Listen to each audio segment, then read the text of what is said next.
Hello, magandang araw mga ka-beautiful ma'am. Ako nga pala ngayon ay magluluto ng banana Q.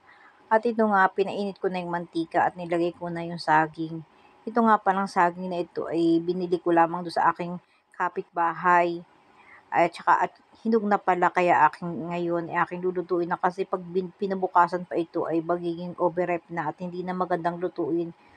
At ito nga sobrang lalaki, isa pa lang ay talagang ikimububusog na ng sobra.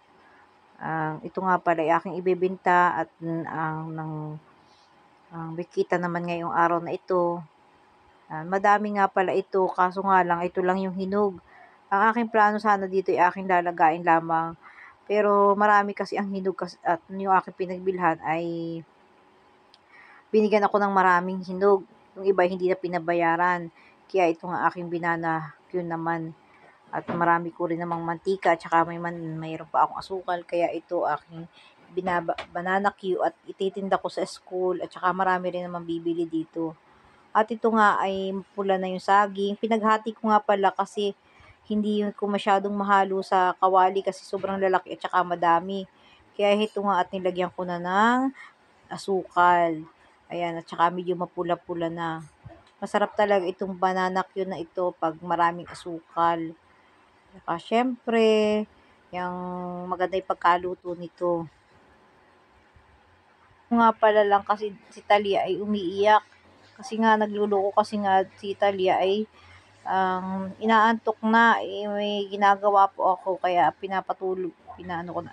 At nandito nga pala at luto na. Pinakuha ko nga pala yung nanay ko ng saging dito.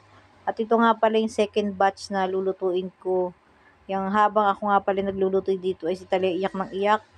At napakaingay kaya ang aking ginawa na ay binis over ko na lang at puro iyak ni Tani ang ginawa na lang ay puro pag-iyak at nagwala pa kasi nga kinukuha niya itong aking cellphone, gusto niyang maglaro.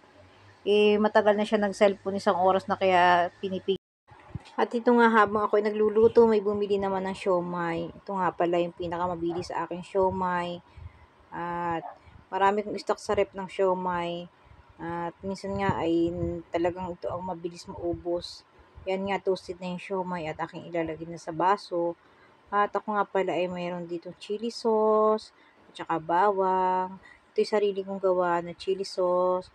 At saka marami namang kalamansi dito sa amin. Yun, nilagyan ko na ng kalamansi. At saka tinusukan ko na siya ng toothpick na para may panghawak ang pag kumakain sila. Ayan nga guys. Oh, salamat sa panonood. Thank you so much. Bye.